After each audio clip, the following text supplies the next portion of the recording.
Amazing. Hey.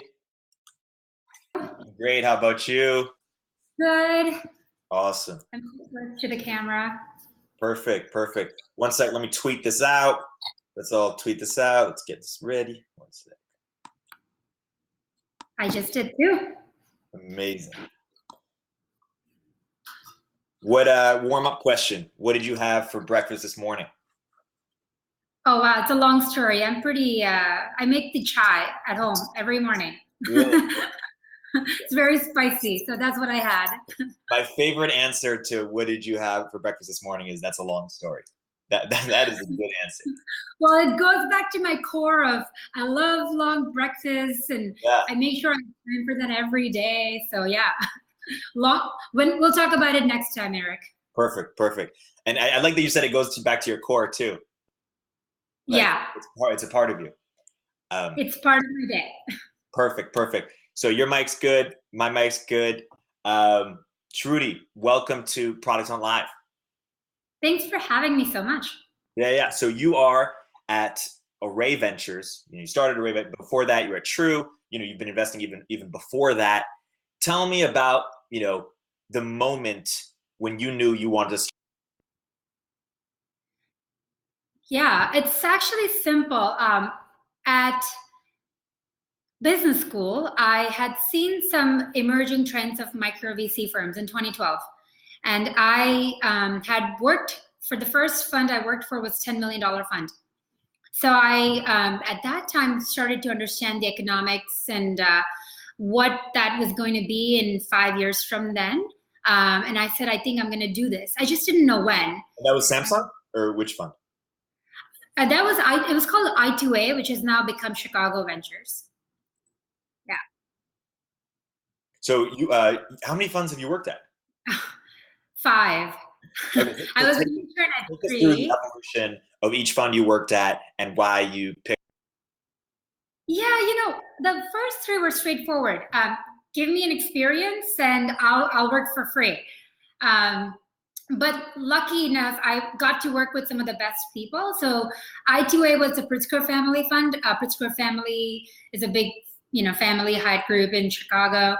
Lightbank was the other fund, which was a Groupon founders in their fund. And Highbar, which is the Sun founders and other Sun executives in their fund. The Highbar guys are awesome because they invest in distressed startups. So those are the 3 funds that I worked as an intern. And then when I graduated from business school, I got an amazing opportunity to help start Samsung's investment arm, which is a corporate VC. So another totally different spectrum. And then after that, I wanted to join and understand pure institutional fund and how that works, which was at True. So having understood a breadth of funds and their history and partner dynamics and all of that, I had a sense of what I wanted to do. I don't know how many people can say they've been at 5 funds. Maybe they don't have to. Right. But I'm curious, like, how did you even know you wanted to invest? Like, it's an amazing story actually, because I get excited talking about it because I had a company before in 2010, and it was a big data company in the social big data world. So how do we make sense of all the data we're going to create and all the friends we're going to have, thousands of friends we're going to have. And Dunbar number said you can only make friends with over 150 people meaningfully. So what do we do? So I started creating something like a Relate IQ at the time, but for the consumer. And I learned a lot. But when that did not go well, and 2009 hit and all of that happened, what didn't go well? Did it just not, get enough traction? The idea not there? Because I'm actually very curious about. It's a good question. I worked on it for 1.5 years. I actually I participated in the New Venture Challenge competition at U Chicago, where I went to business school, which is where Braintree and Grubhub and a few other companies came out of. So, I was doing all the right things for an entrepreneur, I guess. This is a good lesson. But I thought I was doing the right things. I had a good co-founder who was also my friend from my grad school at Columbia, where we both were doing masters in computer science. So I had a good set of, I guess, a problem definition, a team, and what I didn't have was a proper market, if I may say. And at that time, I didn't know that, right? I think at that time, I was going after, consumers. Anyone would want to have better connections with their friends, and so I had some of those fundamental theses wrong. What Relate IQs of the world did well was they went after the recruiters, the hiring, the marketing groups, like groups that have money that can pay for something like that. So I didn't know that at the time. Funny enough, I come from, before that, 12 years of enterprise experience, and I was so willing to do something different that I never went back to my roots, which was a lesson. But anyway, at that time when I failed, year and a half, 2 years later, my co-founder was having a child on his way, and we just decided market wasn't right for us. We were in Chicago. People didn't understand consumer tech. There are many things added up, right? So we said, okay, let's turn this off. And I went on a hunt to figure out, to your original question, to figure out why I failed. Like, what should I have done differently for next time? And that's when I said, I'm gonna just, immerse myself into venture and see how the decisions are made, see what kind of connections I need. And, because obviously those are the things that were missing in addition to a good product and team and so forth. So that's what I did. And that's how I stumbled upon venture, where I said, once I find something, I'll pass my knowledge off to others as I got to, get better at it. So I would meet founders and I'd be like, I understand. And this is what I think you should, do. And this is what I learned. And I learned that over time, I just love it. It's the two spectrums of being an engineer and then being good at business and investing. And I really enjoyed that. And I said, I'm going to pass it on to the companies I fund. Tell me about the vision for Array Ventures and how you kind of differentiate yourself among the, hundreds of other. Yeah. So the biggest thing is, I'm your first BD person. Often startups at seed stage don't have the resources to hire a BD, person for their company, especially at seed stage. But then the founder ends up spending time between that and product. And I often say, go focus on your product. Let me be your, first BD role. And that includes anywhere from helping you understand your product market fit, building your deck, understanding your pricing, to bringing some of the customers to you. And that's what I'm different at. And now the other things that are more technical are, since I am an engineer and I have spent many years in big data analytics, I also bring that deep tech hat on, and I can geek out, on the stack that the founders are using, or on other things that totally is not just financial driven or just VC talk. So that's what's different as well. So I have a good hat between a business person and a good engineer. You said you knew you wanted to have a fund even early on in investing. How did your idea for what the fund, what size the fund might be, what stage the fund might be, or what the fund might look like, how did it evolve over your? Despite being at all these funds, what's been consistent is I like early stage investing because that brings me closest to the idea, the founders, the passion, and I almost feel like I have all these battle scars that I can, help them founders with, so they don't have to live through it. It's like having a younger sibling. My brother doesn't like me saying that, but having someone who you can say, like, don't do this because I went through it. Feel free to do it if you feel like the world's changed, but just listen, right? So always been part of early stage investing. That has not changed. In terms of size, I did see the world shifting. The bigger funds, they are raising $500, $800 billion. and partnerships don't expand, right? Like the partnerships are not going to go from 6 to 10 to more, like, so just not possible because decisions wouldn't get made. So then that means they have to invest 10-15 million dollar checks, first check, in companies, and maybe they have seed program, but then they don't pay attention to those companies. So I found that the world was shifting. It took 500K, 300K to start a company, to at least test out a few customers, build a few pilots. So while there were angels and while there were the big firms, there was no one in between that could really help the company, not just with the 25 to 50K check, but also beyond that in the next round and with all the resources. So I run as a community.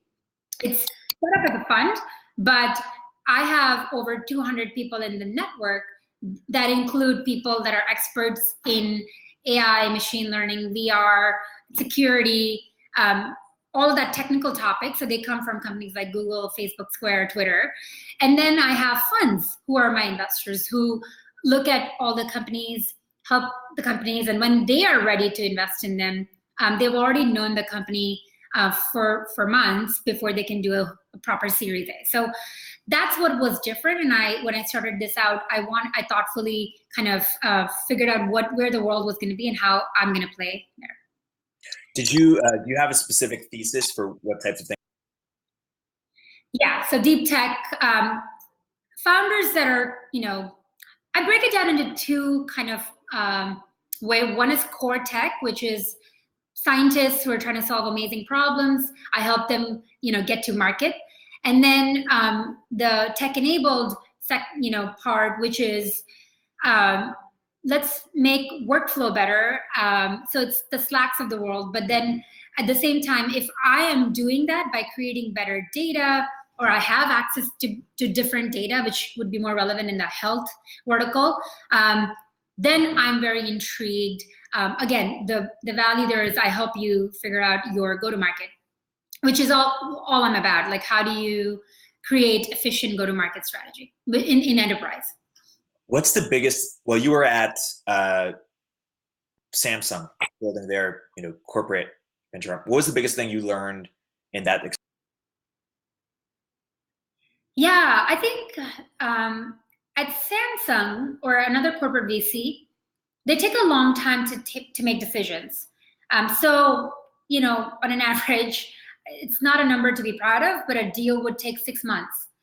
But why? Because it was, I meet you, we spend time together, we put together a plan of how you are going to work with a Samsung. Maybe we'll work on a distribution plan.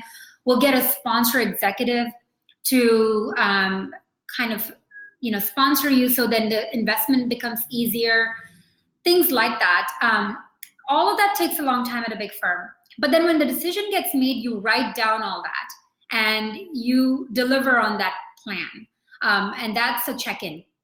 So what I learned was I inherently just enjoy that. And, I've gotten distribution deals for companies I was on the board of and such, but I didn't have to. A lot of times you can just say done, investment, made, and now we can move on to the next one.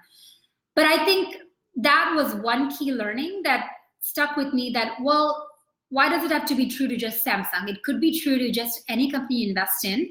And you, in fact, instead of a Samsung, you can have experts from any industry that you can work with. And you can then say, well, let's line them up with the right customers. Let's introduce them. So that's what I do. I bring customers to the table from day one of the diligence. The minute I get involved in real deep dive diligence with the companies, I bring the head of security for whatever company, if it's a security company, to the table. And we, I'm doing that right now. I'm looking at a security company, and I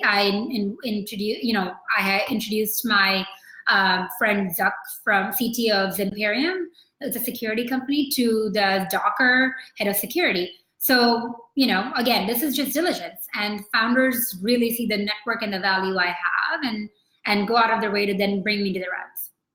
And when you tell me more about this network of experts, is it similar to 500 Startups mentorship program, or sort of, what's in it for them? And yeah, what's in it for them is often they come from big companies, and they want to be plugged in. There is no mechanism for big companies to, once you're deep into your focus area at, head of security, head of product, whatever you're doing, oftentimes things that come to you are very much inbound and friends of friends, and that's it. So these executives want to really be part of the ecosystem. They want to know what's happening for two reasons: one, BD deals, or for maybe potential acquisition one day. And so they get involved, and in return, they also get to be mentors, advisors to Array Ventures, and so a lot of them are my LPs too. Mm-hmm. That makes a lot of sense. What about True? Tell me a little bit about. Yeah, True was great. I learned a lot about how to run a community, founder community. So that's another principle I'm taking to my fund, where I run a founder community. I call it the 2 a.m. community, which is I'm up at 2 a.m. I'm trying to figure out my TAM. How do you go about doing that? I'm trying to figure out my, pricing. And I think there are other, companies in the network who I can leverage in addition to Array Ventures. So that's what I run, things like that. And True does that well, right? They run founder community, True University, such. So I learn from the best there. Yeah, that makes a lot of sense. What have been some of the biggest challenges you've faced?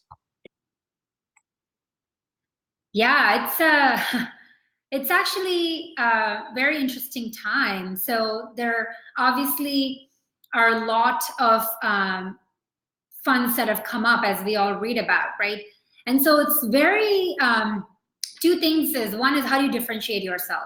And so I think as a fund manager, you constantly have to think about who your true customer is and how do you provide value for them, which will become obvious as you start fundraising with the LPs. So that's a big challenge, because you have to continuously make sure your clients, which is your founders, are happy. And the other thing is just constantly thinking about, do you have enough capital? While it takes a small amount of capital to start a company, do you have enough capital to continue to help the company raise over the years, despite of how the market will be the next year or two? So I think that's what every GP is constantly thinking about. I have a talk next week for some of the top GPs in the Valley, at all the firms Trinity, Excel, so forth.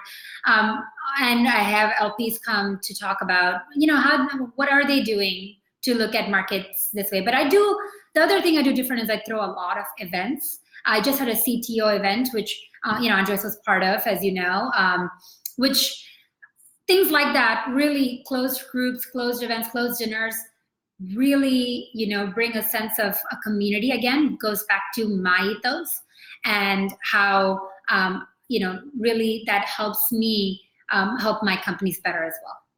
And are you doing this alone? I have a team, supporting team, but I am the sole GP. Yeah. Did you think that you might want another one, or did you have another one? What? Another. Yeah, so I've been exploring about that a little bit. When I started out, I thought this was okay, because actually, by the way, investing is a lonely job. It looks like you are surrounded by people all the time, but when it comes to making decisions for someone else's money, you're like a money manager. And so you should, that's why they say you have to have good partner dynamics and so forth.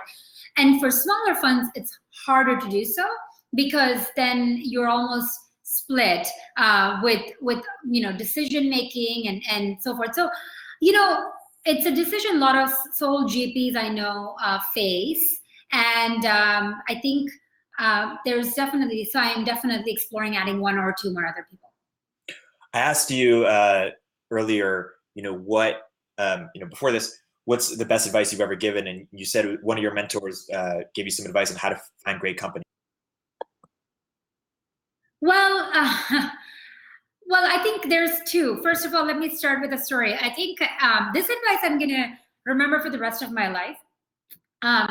So once I was at a conference as a young, career-driven person, and walking around, this one guy taps on my shoulder turns around and really looks at me, talks to me for 2 minutes, looks uncomfortable and goes, you know, you have a really great last name. Don't ever change it. So I think I'm going to take his advice to heart. But the other advice actually that I really got was in my engineering days. I was part of this ad hoc group, you know, the group that created the first web page for IBM and Olympics and so forth. So it's called Web Ahead. And I was working on technology that once could be scaled in the innovation group, the whole company adopts it. So I was working on LBS and an instant messaging platform, and we were just like, you know, we were just like what we call beta testing today. We just put it out to about 500, you know, K employees, and things would break. And I was getting so nervous about, you know, these new things I was building, location-based services products I was building, they were crashing. And my manager at the time looked at me, and the wisest words he gave me was, look, put it in perspective. No one's dying today. There are jobs that people have where people die every day, but you have to take a step back. And even those people, right? Like you have to take a step back and see what's at stake and how can you best solve the problem with the information you have.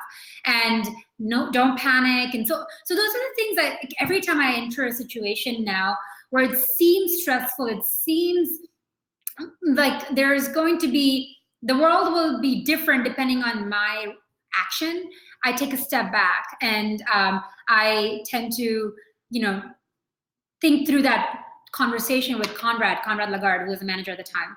So yeah, you know, and I brushed over this a little bit earlier, but it's worth noting. I mean, you spent 9 years at IBM, or 8 years at IBM. I did.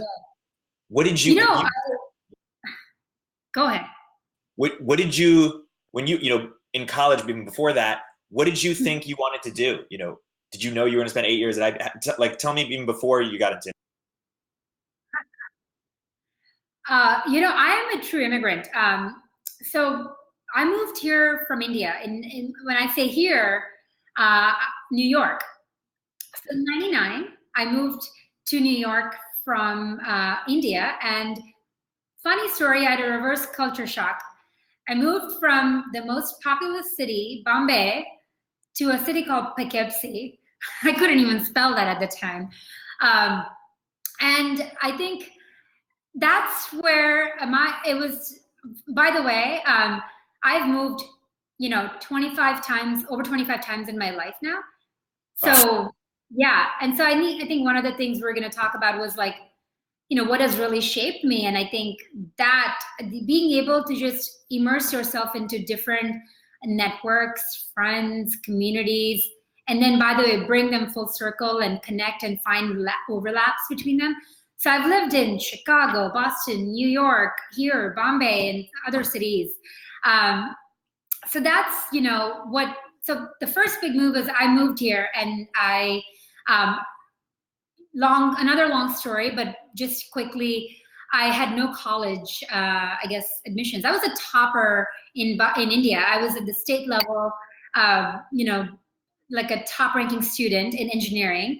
And then I come back here, and because my parents are immigrants, they had no idea how to, you know, they were like, well, figure it out. Any school will want you. And we figure out that I hadn't given my SATs and, you know, it doesn't work that way. So whole set of things.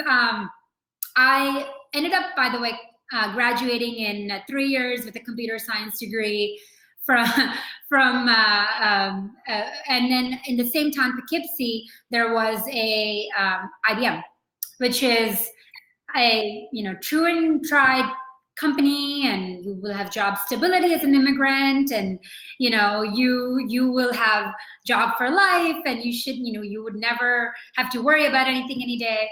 So then I joined that, but then I knew that was not the right fit for me. So early on, so I started my job, by the way, as a PLX assembly language coder on IBM mainframes in a crypto group. If any of these make sense to any of the viewers here, talk to me, because I would love to geek out with you. And so when I was doing that, I realized this is not me. I think I want to moved to something called the app layer. What about the PLX XO? Wasn't you? I'm just kidding. That's awesome. No. So I think I said, okay, let's get to the app layer and whatever that was at the time, which was LBS. By the way, when I say LBS, this is still before iPhones, before Google Maps. So our group and me and some of the others have patents on things like detecting your location based on IP address and MAC router. So just imagine that world when Palm Trios were a phone, and Razor, the stylish Razor, the flip phones, like all those things were like a thing. And we programmed on those. Then, so Nokia Linux phones. Oh my God. I'm not that old, guys. I just I started working when I was very, very, very young. So that's the journey. And so I was there. I moved around within the company a lot. And one point when I was working on all this, IBM decided to make those products I was working on the next Lotus same time, which is a chat client. So I was doing things for fun, and that got commercialized and makes the company millions of dollars to this day. So it's a corporate chat client, Lotus same time. So that's when I said, okay, I see things and how they can be commercialized in a big company. Let me figure that out, and let me help other developers in the company. So I ended up working for an incubator that is still running to this day, that IBM started, where we connected developers to the early adopters, which is why I said the 500K IBMers around the world would try your products. And then if things were successful and if they bubbled up, like on Product Hunt, product groups at IBM, like WebSphere, Tivoli, so forth, would acquire them. And so that's the group I helped, start, run, and it's still running to this day. In fact, I was able to help them also pilot and sell these to companies, other companies like Nokia and Sprint. And I was finishing up my master's, continued to stay an immigrant, and they were paying for it, which means that I was bound by them for 2 more years. Right. So I said, okay, I'm not going to be able to pay that back. So I went on another 4th job hunt at IBM and worked for the CEO chairman's office at the time, which is where I worked in a think tank. And that is probably the best formative experience I have ever gotten in my career, where we would find big problems in the world using open innovation methodologies. So things like, hey, how do we create access to fresh water? What technology would we use to create fresh water from brackish water with the lowest energy use? Things like that. We would find these topics, then we would go around the world and meet the experts, and then fund those projects, and then publish a report that would go out to the top 1,000 CEOs of the world. So this was the most amazing macro level thinking that I began to get. And when I did that, I understood what thesis-driven thinking was. And so that's what I've used. And a lot of the principles from there I've used to carry to the fund today. After that, I left to start a company because I thought I knew it all and I'm going to go start a company. So that's, began to shape me and where I am today. And how do you think, being an immigrant and also being a woman in tech has shaped, what you're doing now? And it's always like I'm going to prove everyone wrong mindset, right? Because it's almost like I look for that same hunger, the chip on the shoulder in my founders. It's like, they have the desire to prove to the world that they fit in, right? And I think whatever that is, and I think that's the drives them every day. So it definitely has shaped me. And I think the fun thing, the other thing was, I think I want to be able to change the ratio. There's not that many women investors out there, as we all know. And forget young enterprise deep tech investors. I mean, I think just like yesterday, I asked the same question. I keep asking the same questions every few months to people like, do you know any good institutional seed enterprise deep tech kind of investors? And the answers are still the top tier firms, and I think there is a gap. And so that's the gap I felt. So I'm pretty proud of where I am, but I have a long way to go. I asked you also earlier what's something you used to believe that you changed your mind on, and you said networking. Tell me how you've you know I go back and forth on that. So clearly, I'm here because I have a strong network that has supported me, and I've been through, people that I've been friends with, and during my Boston MIT days to New York days at Columbia to whatever. I, still hear from all those friends, and it's amazing when they reach out to me for collaborations, and I'm pretty proud of those networks. And by the way, in India too. So I definitely think that networking is a big aspect of that. But I think in terms of, I think what I've seen a lot of founders and people who come here to the Valley forget is allocating the time and mindfulness to it.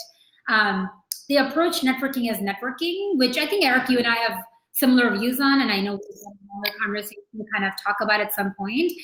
But I think it's not deep.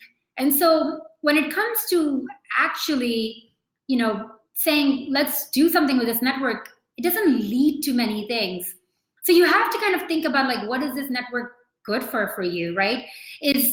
Are these, I don't want to call it friendships, because friendship is a very precious word for a lot of people, but even business friends, right? Like, are these people you can trust? Let's say even if you know them for 5 years, is length an enough amount of time for you to do business with them? And I think that's where I have some very strong views on how do you really network. And, that could be a whole different conversation. The other thing I think that's, I've changed my point of view on is, like, and I think it can be controversial, but like, passion, going after things that you're passionate about versus just paying your dues. And I think our parents' generations and the generations above that did that, where they paid their dues. Maybe they went too far on that spectrum. But I think there is like a whole group of people that have emerged now that follow their passion. But, I talk about that in more of a business terms. I say, look, if you're a company and if you run out of money in 2 years, that's your end. Same with as your life.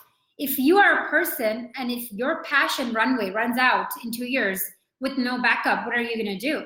So you almost have to pay your dues to have some backups to go to, or in a way, learn things from different industries that will help you, deliver your passion and your job that you're more passionate about maybe later in life or whatever. So I think that's the other thing that's a little bit contradictory. So paying my dues at IBM and funds and at a company and so forth for all 17 years makes me feel like I still, by the way, I learn a lot every day. And there's room for me to grow a lot. But, there are, people who go about raising their funds earlier. And I think that's great. But if you don't do it like at 22, 23, whatever, it's okay. It's not like the end of the world. If you can go back, well, not even go back because you're in a different situation. If you were 22, 23 today, 2015, and you grew up in America, let's say, and you went to a great college,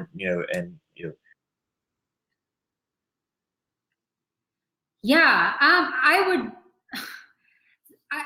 would join a, I don't want to say startup, but a growth, like like Slack, 300 people, like kind of stage startup. But I would still be an engineer. I would really be good at some technical skills that you can always fall back on. And I would continue to be as useful as I can be to any other job role, responsibilities that I was given, just to expose myself to as much as I can. I don't want to say I wouldn't worry about pay, but because I always worried about my pay, because if I didn't have pay, I would have no home as an immigrant. That was like a very clear for me. So I don't want to say that, but if you have the luxury to spare on that, I would Oh, by the way, the other thing I would do is start working for myself as soon as possible on the side as well. Um, the term cash cow, and business business term is relevant for your own life too. Write an ebook, go explore and do consulting projects, do whatever you have to set up something else on the side that will, it could be your own big business, or it could become a thing that you just do in free time and moonlight on, but will teach you so much in addition to doing your job. And when you talk to, let's just say, let's role play, someone is a, 29, 30-year-old, has been let's say he's got solid operational experience, but not the founder of a huge company or whatever, not good enough to be a partner at a major firm or something, but good enough to maybe be a principal at, something like True Ventures, let's just say. And they one day want to be a VC. Do you say that they take that job, or should they start their own company and make that a success and then move laterally to VC? What do you think, or what do you believe? Yeah, I actually get asked this a lot. I get so many people come to me for advice, and frankly speaking, I tell them, go build your technical skills. Go work for people who you can learn tremendously from. And if you want to be in the VC business, just remember to have an exit strategy, because otherwise 7 to 10 years in to working for some other firm, just remember that you may not have the successes that you hear about with a lot of other partners who did, and you don't hear about the failures. And then 7 to 10 years later, what are you left with is a good network, maybe BD skills, your technical skills are out of date, and then you probably are not really employable, which is a harsh reality. So then you go to a corporate VC. And I think, I'd already been there and done that. So that's something to remember. And by the way, very small number of people make it to the partner track, which you could, and great if you think you can. So. And is that just pretty much the people that do and don't? It's just all results. You just pick the best one. What? I'm sorry. The people that do make the track, just because they pick the best things. Yeah, it's politics. VC is changing, but yeah, sometimes the best investors, sometimes it's not the best. I wish it was all metrics driven, right? And that sometimes has a play, but there's so much that happens behind the scenes. That was what I learned at all these firms, and that you almost, as an outsider, it's amazing to be like, oh my God, you did this amazing Uber deal and Docker deal and whatever. And, but then, who knows what happens and who got the real deal and who got the credit and all that. It's pretty unclear. And so it's the best closed door business you know of. And what about when because a lot of people are starting funds right now. Well, first off, there were over 300 funds started last year. Do you think that is there going to be a correction in our people? I would say, yeah. So look, I wouldn't say the funds starting to ahead of the crashes it's questionable. That funds starting ahead of it is more just the way market shifts happened. And as I talked about it earlier,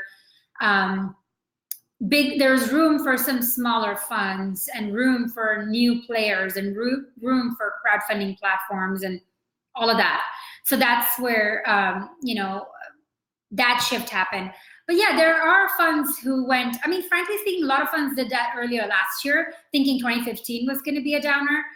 And then a lot of funds are doing that now. I think markets overall, I was just talking to someone from the oil industry, and they were just saying, there's so much depends on what Saudi Arabia does, and depends on what happens in the global oil market. And so, funny enough, the venture business isn't tied to the public markets.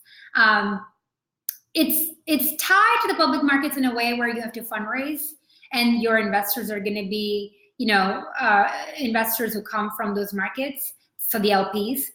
But then once you have enough capital, this is a perfect time to invest in entrepreneurs who are thorough, thought through, true, scrappy entrepreneurs who are not going out and raising millions of dollars just on a pitch deck, right? They're scrappy. They're going to do this regardless of how the market performs, because they believe that this is going to be the future that needs to exist. So it's 2 points of view there. Yeah.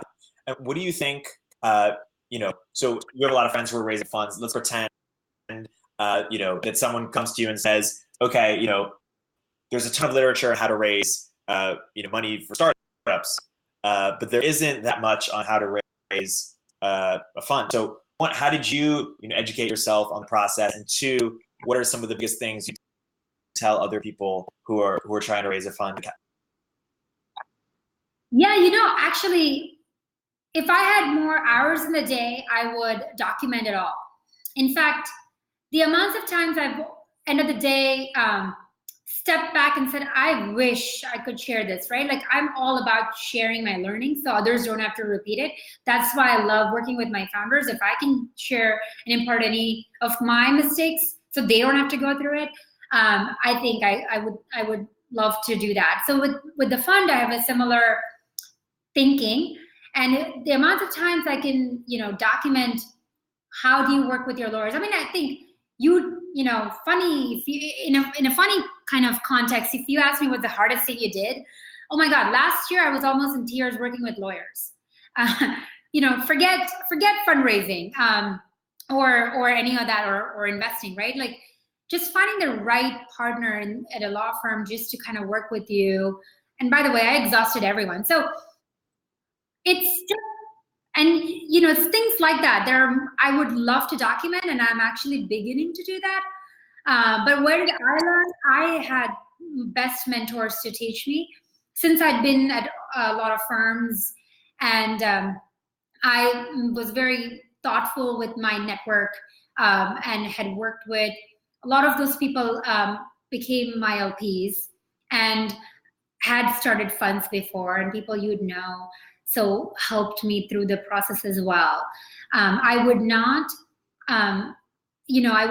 really encourage a lot of people to go do this alone. Find, good supporters and mentors to do it.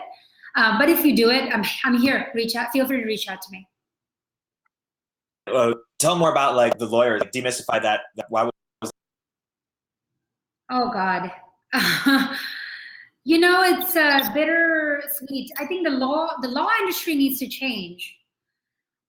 What's happening is, yes, and we've seen all that, right? Oh, let's bring AI and let's bring LegalZoom and all of that. But I don't mean just that. Their billing needs to change. They bill you. I mean, every email they write to you gets charged.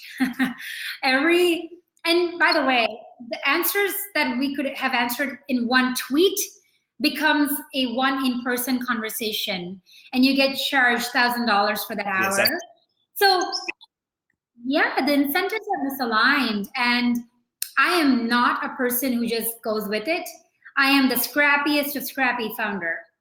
So yes, I could allocate, let's just say 100 to 250, whatever $1,000 for like, just write that off as legal expense, but that's almost an investment.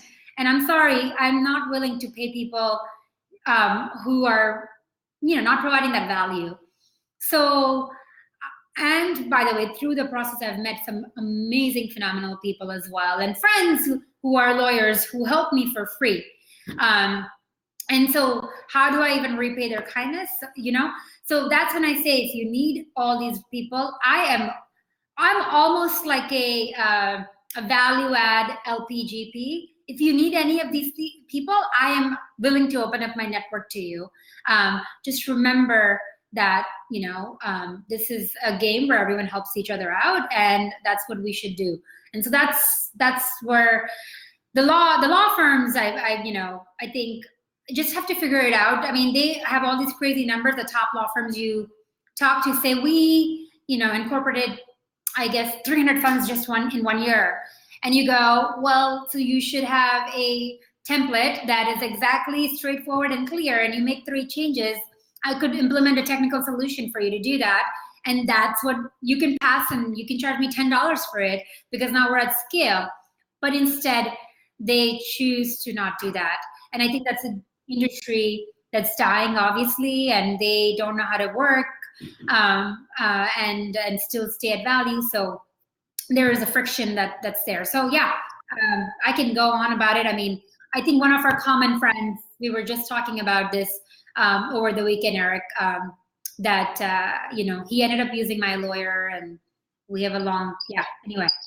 Yeah, that makes sense. So when you think about how Array Ventures, the pillars of it, or how it separates stuff, you mentioned your thesis in deep tech, you mentioned sort of the community of experts, you mentioned the founder communities, you mentioned the events. It sounds, are you inspired by First Round, or are there other, firms that you're, as your different stage, but inspired by it some? I am inspired by First Round, yes. And at the same time, the Andreessens of the world change how that came about with big funds as well.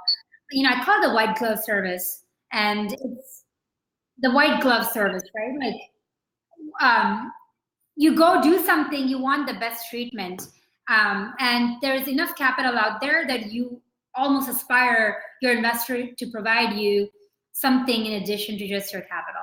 And that's why so many family offices want to deploy capital, and so many angels want to deploy capital, but not many people can bring a holistic set of help that you would need to start a company end to end, from fundraising to pricing to introducing you to customers, to next round of investors, to possible acquirers, and so forth. So that's where you can differentiate as a fund versus just an individual or people not in industry.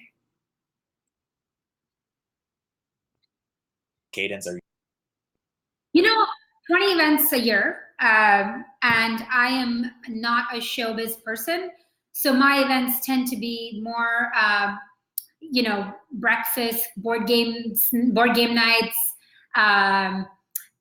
dinners. CTO one, like CTO dinner, was the dinner that 15 CTO from companies like Splunk, Ship, Product Hunt, Lookout, all these CTOs came together. And then, if I wrote about it, right? Like, I wrote a blog post on some of the findings, and some was behind closed doors and private. So yeah, that's the kind of events I throw, which, you walk out there thinking this was valuable. And by the way, I met people of my caliber, and I really want to associate myself with this firm. And by the way, because I really like this firm, let me tell my 2 other friends who may like this fund as well. And that's also a good deal flow as well. But then also a great way for companies to meet each other and really help. I'm all about community-based thinking. So, Indians tend to work in groups and communities, and that's where I learned. And my dad always said, if you succeed as a flock of pigeon, and you go together in the same direction with a group, you will all do well together. And that's a group of people you will always have around you. So that's what I do with my events. I tend to have those groups of people who I can be around, and vice versa. And then we can do creative, good things together.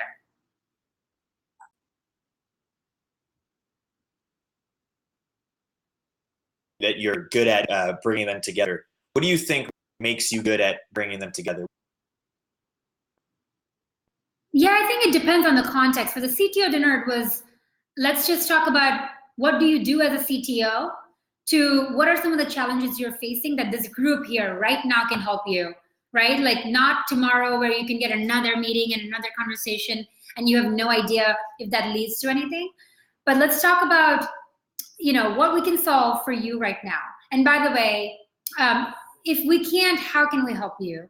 And so people walk out of there, saying this, I'll do it again, which is my biggest bar for everything. like anyone will come to want something once.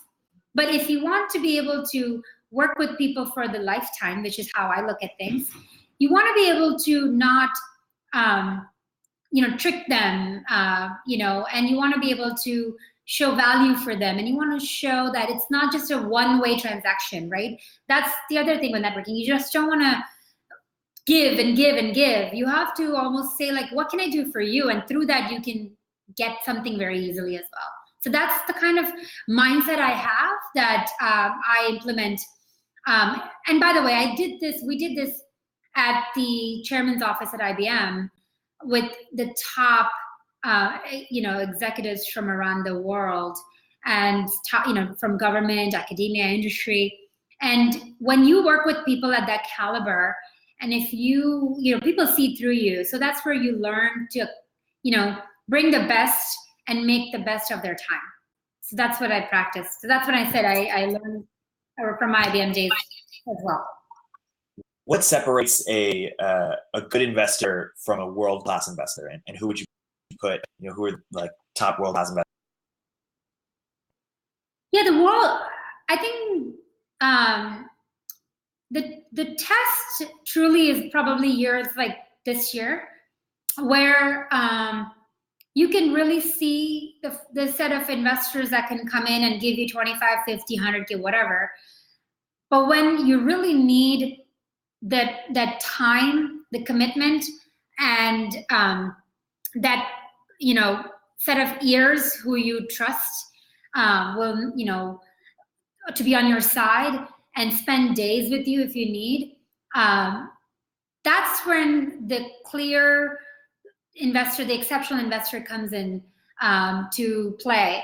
And a good investor will do that for good companies. Exceptional investor will do that for good and troubling companies. And I think there's, sometimes investors write off bad companies, like too much of my time and commitment. And it's like a joke, haha, if it requires a lot of my time, that means I shouldn't focus on it, right? But I think that's where I think I think there are sometimes, every one of those companies needs different things, just a little bit of different push at the right times to make something successful.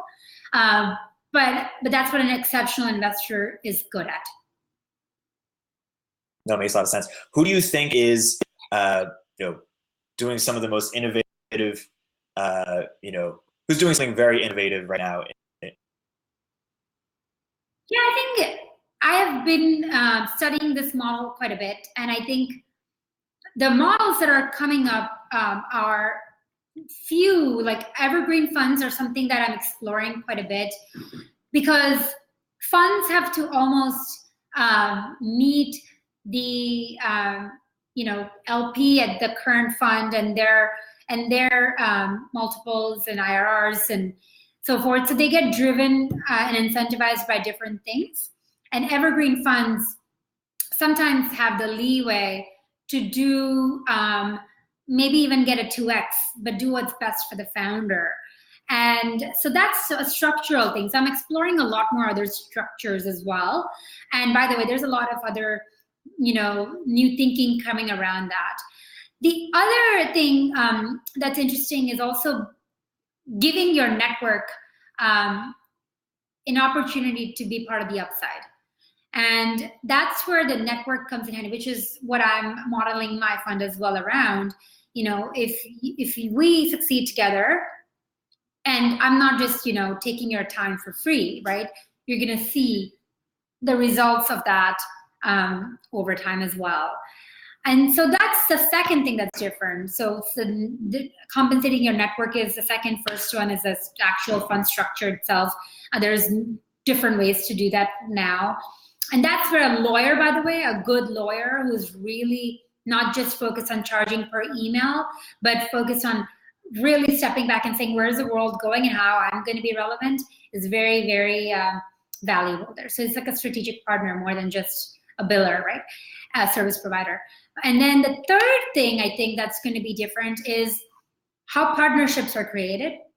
So a lot of sole GPs are being created right now, that, people such as myself, where we're looking into this and saying, okay, I think we're good at so-and-so parts of the world.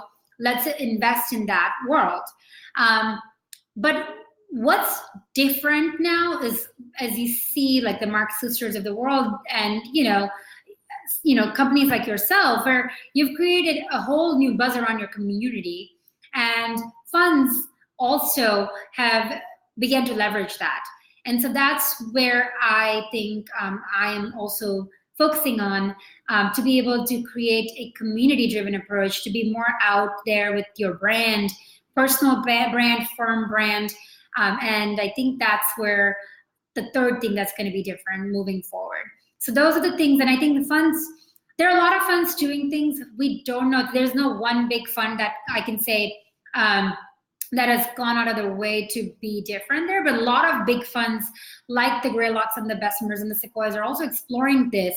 And so more and more of them are doing more events and branding exercises and trying to do corporate days and CEO summits and this and that. But I think they're realizing something needs to change. They may or may not be able to do the whole structure change, which is the first thing I mentioned. But a lot of them are exploring how can they stay relevant in the next 20 years. Using data to predict. That's a big one. Thank you for, I actually do that as well. Sorry about my big thing there is, data is a big piece there. Data is the what you said? Data is a big piece there. So I actually am using a lot of my thinking from my company about how do you connect with the right people at the right time. And being able to build that out as a platform is something that I also leverage at the fund. So there are firms who are using this to say, I'm going to come up with a black box number that will give me a number on like I should invest with this or not. And the signals are things like who are the co-investors, who are this, who are that. I don't think those are going to succeed, but I think data-driven thinking. So a lot of the science behind fund and investing can be engineered. A lot of it is gut-driven, which is where a fund can do well. Like one company passes on Uber and the other doesn't, right? But a lot of that pre-work can be data-driven. And so that is what I focus on a big chunk of my investing on as well. And moving forward, we'll build out a platform that is around matching the network and the companies and the community better without people being as a bottleneck. So that's definitely a fourth pillar that you're right, needs to be considered quite a bit actually. And do you think also it can help, do you think the data is most helpful in terms of sourcing companies or in terms of predicting whether deals, founders will be successful or? I think that's an excellent question. I have thought about that a lot. Sourcing companies is definitely a lot, as we know, our friends have taken care of that. There are firms who do that. Mata, Mark Seegi, Insights, Traxon from India, and so many more coming up. That's great. And I think that works well if you're doing thesis-driven investing. And while I said that's what I like to focus on, there are also, categories, like often terms call it blue ocean categories, that you have no term for those sectors. And I think it just becomes a pure brand exercise of being able to attract and being in front of those entrepreneurs who are amazing, crazy visionaries that you can just say, I think whatever it is you're doing, we have no name for, but let's go figure that out. And I think if you were to put together like a search term in any of these platforms to find that, you're not going to be able to do that, right? So I would say that the data-driven approach is more relevant for tracking your companies, making them a particular format. Why are board meetings so different? There should be a very straightforward deck that should be created, right? Like maybe even on the fly for every firm, and then pass it on one click, and every board member should get this material. We spend so much time doing all that. So I think their shifts are not just going to happen in the sourcing, but the actual process of the investment fund as well through the VC cycle. And lastly, and then I'll let you go. Talk a little bit about the global opportunity to investing in startups. Obviously you're from India. Are you invest? Do you believe in investing at all in India? and just, where beyond, Silicon Valley in the US? Actually, I have invested across over 3 continents now, and I believe that teams that do well are also global minded. So for that reason, the firms I've invested in have offices also in India and Israel, and I continue to do that. Since deep tech is one of my core competencies, I invest, like security companies are really great out of Israel. And India is a big market on its own. So I do, I've already done that, and I will continue to invest in these markets because I know them best, but I'm open to other markets as well. Cool. Well, Shruti, this has been a fantastic chat, a primer for anyone interested in investing. I'm sure this will be referenced many times when we release it as a podcast. Thank you for taking the time to chat with us on Products Online. Thanks so much, Eric. Thanks, everyone. Yeah, have Bye. a great day, and we'll hang soon. You too. Yep, absolutely. Bye. Okay, everybody. Thank you for joining another episode of Product Hunt Live. And stay tuned for more. We have a lot planned for this week, and have a fantastic day.